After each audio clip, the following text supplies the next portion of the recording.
In 1990, Beverly McGowan was in search of a roommate to share her Pompano Beach condo.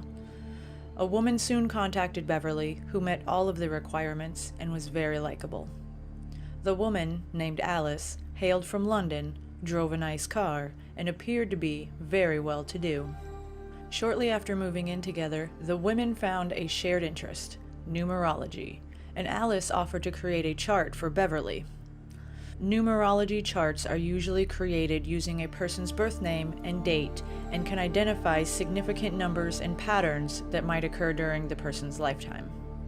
To create the chart, Alice gathered the necessary information from Beverly and also asked for other information, including her social security number, bank account numbers, passport number, and information from her birth certificate. Once she'd completed the chart, Alice told Beverly she would eventually find true romance and accumulate great wealth. Also, that a man and woman close to her would wrong her. On July 19th, friends and family members of Beverly received letters from her notifying them she had sold all her belongings and was leaving the area to start a new life. Her mortgage company received a telegram telling them to foreclose on her condo and get rid of her belongings. It appeared Beverly had made a sudden and abrupt decision, but that's not the impression her brother and sister had when they visited her condo. The siblings found Beverly's car was gone and her phone disconnected, but a nightgown was laying on her unmade bed, and the only items missing were her birth certificate, passport, address book, and her 2 cats. When they contacted her employer, they said she'd not been at work since the 17th of July and had not mentioned taking a trip or requesting any time off. They contacted police to report Beverly missing. Later that day, 100 miles away, 2 fishermen came upon the remains of a female body. Her throat had been cut and her hands removed, along with her head, and a tattoo on her abdomen had been cut away, her killer attempting to make it difficult to identify her. Police used dental records, however, and determined it was the body of Beverly McGowan. Police immediately started to investigate and wanted to speak to the roommate.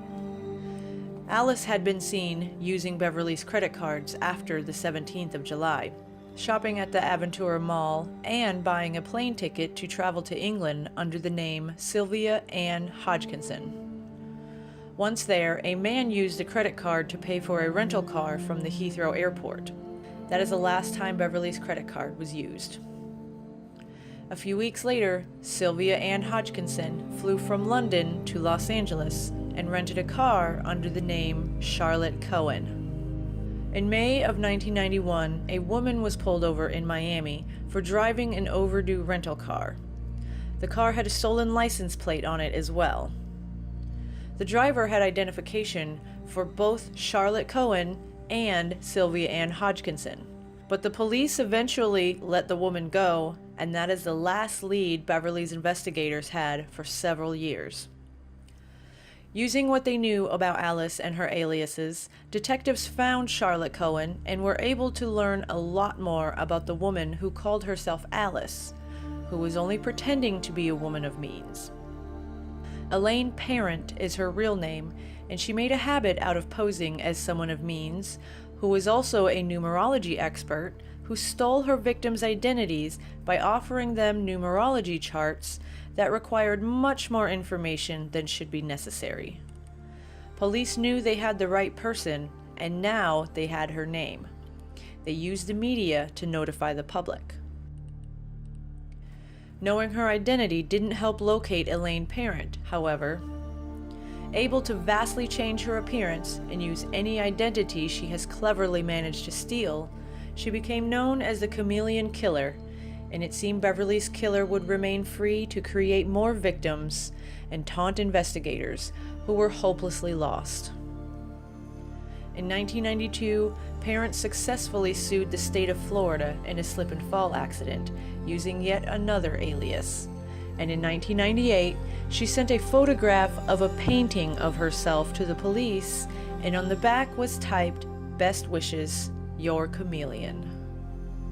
It wasn't until 2002 that police finally caught up to the chameleon killer, by running down every tip that came their way. On April 6, 2002, detectives knocked on her door and asked her to accompany them to the station for questioning. She asked if she could get dressed first, which was allowed, but Elaine Parent would never make it to the police station. She used a .357 Magnum to shoot herself in the chest while officers waited for her outside. It is not known how many women have lost their identity to Elaine Parent, nor how many women have lost their lives. The only solace to be gained is knowing this monster will not be able to harm any more families.